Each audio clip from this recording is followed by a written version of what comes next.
Alafia, Alafia, Alafia. In our ancient spiritual tradition, spiritual knowledge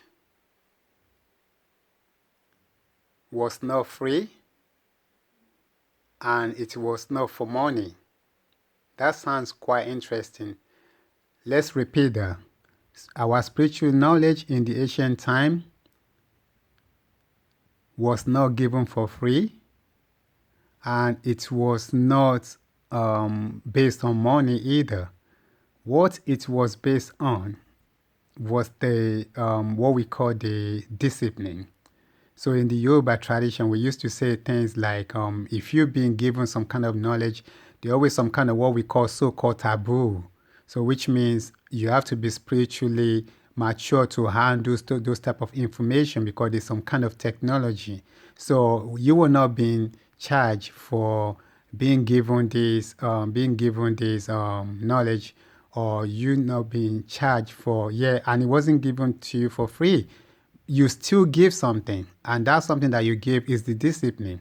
So they require discipline from you. That's the money that you pay. So today, most people, we're not disciplined. So the spiritual tradition is not that because it has changed. There's still some pockets of African tradition where that's still doing the true spiritual principle, which is based on this discipline instead of money and the free. So it wasn't given for free, and it was not based on money, but it was based on spiritual discipline. So which means somebody start breaking taboos, that power will leave them. Yeah, that's the end of the story. Today, most of us on this planet don't have those spiritual acumen. So we know that discipline. So today we have the question of money coming into knowledge today. And we have the question of things being given for free. So when people really talk about how come knowledge is not free, knowledge is only free when you discipline. Knowledge of African people and knowledge of the ancestor is too great not to be disciplined. So we have technology back in the day. We still have it up to this day that people graduated into in sacred ceremonies, that allow them to do the feats of the Most High. So that's the difference. So today, in our world today, people trying to get into our spiritual information, you have to save up for it. Yeah, so today we're having the question, back in the days when we don't used to have all those things, when we don't used to talk about money, everything was free in that way because we were dealing with the Adiun principle, which is where nobody owned lands. Today people are claiming they own lands, people are selling land, people were selling everything, which is quite unfortunate. So the same thing with information, but information is different because when it's truly been acquired and learned and applied, it works. So in the true Yoruba Orisha, we always say, "Entuba moyi falo manko." Whoever adorns Ifa favors. That's just what it is. So today, when the money principle is being applied now, people have to save up. If something is so important to you, you save up for it. Is that not what we do today? People save for cars. People save for shoes. People save to take their girlfriend somewhere. So if it's that important, you save for it. If it's that important, you save for it. If you have to save by penny by penny by penny, you save for it. People driving big cars. If you're driving all these big cars, there's no reason why you shouldn't be able to save up to come to Yoruba cosmology classes to support the movement. Instead of giving all this money to where they don't belong, even if it has to be money, why don't you spend your money on the right things? Yeah, why don't you spend your money on the right things? We should not be giving excuses. Yes, there's some people out there that don't have anything, we understand that, but there are a lot of people that have all this so-called this currency, the paper currency that people actually will all spend it today, that they have them in minutes. Yeah, and they're supposed to spend this money into the real information that can help our young people. You need to invest in your children, invest in yourself.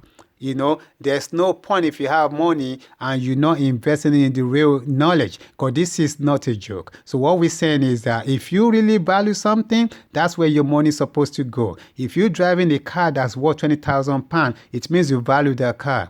That's why you're paying that amount. Even people that have to pay, like monthly, they still paying it. They're still paying it. So there's no reason why you shouldn't have money to come and learn your sacred knowledge.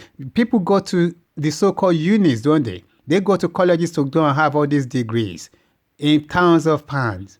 Yeah? They spend thousands of pounds to go and learn stuff for 4 years, 3 years, 4 years. Nobody's complaining. Nobody's complaining. When we come to Wamikam University, when we come to the Aborisha or Morisha University, how much do you spend?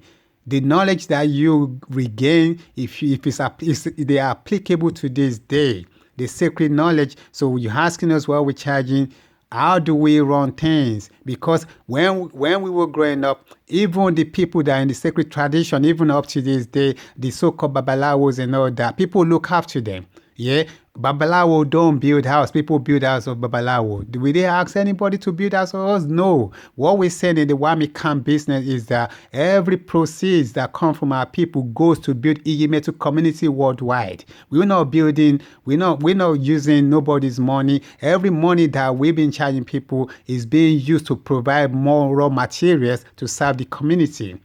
Yeah, we all can see that. So what we're saying is that people should pull their money where it's supposed to be. We need to support the right movement. A lot of people are so-called Christian. They support their pastors. They support fake ministry to deceiving us. Yeah, people are doing charity. They're supporting fake charities. Nobody's questioning that.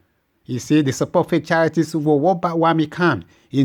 What we're saying is that this is a ministry. This is not just a cause. It's a ministry. You see, that needs to be supported. It is for the community because the community has to come and truly support. We're talking about brothers and sisterhood. Yeah, nobody's talking about big money. You see, because most of this money is being charged, but people do have them. But you're supposed to spend money where it matters.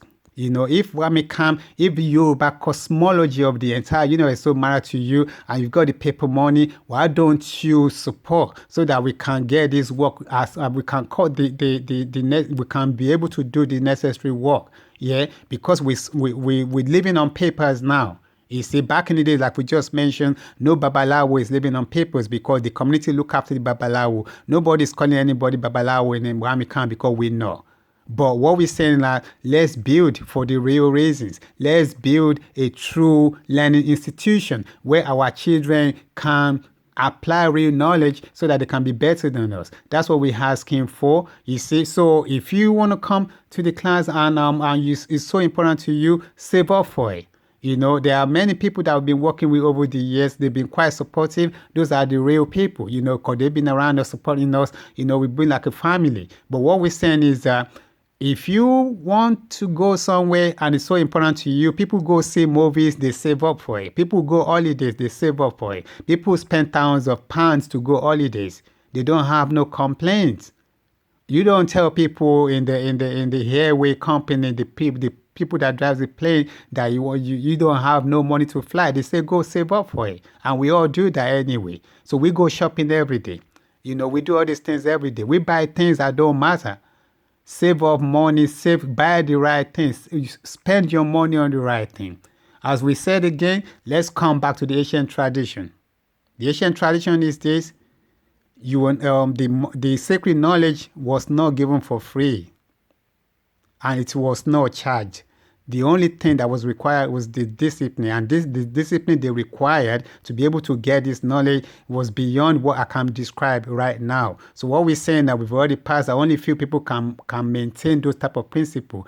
But for most people on this panel, we don't have those discipline. So once something is being set up to help us, if we require some financial support, we're supposed to be backing that up. We're supposed to be part of that legacy so that we can always say we're part of that, not just to show off, because our spirit knows that we're part of the real movement. So yeah, let's just keep it real.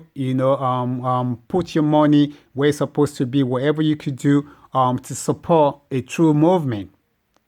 It's not just for that movement, is for you. It's not for just that movement, it's for you and the generation that will come, that we witness to see our young people's greatness. The relationship between the elders and the children. Ashe, Ashe, Ashe.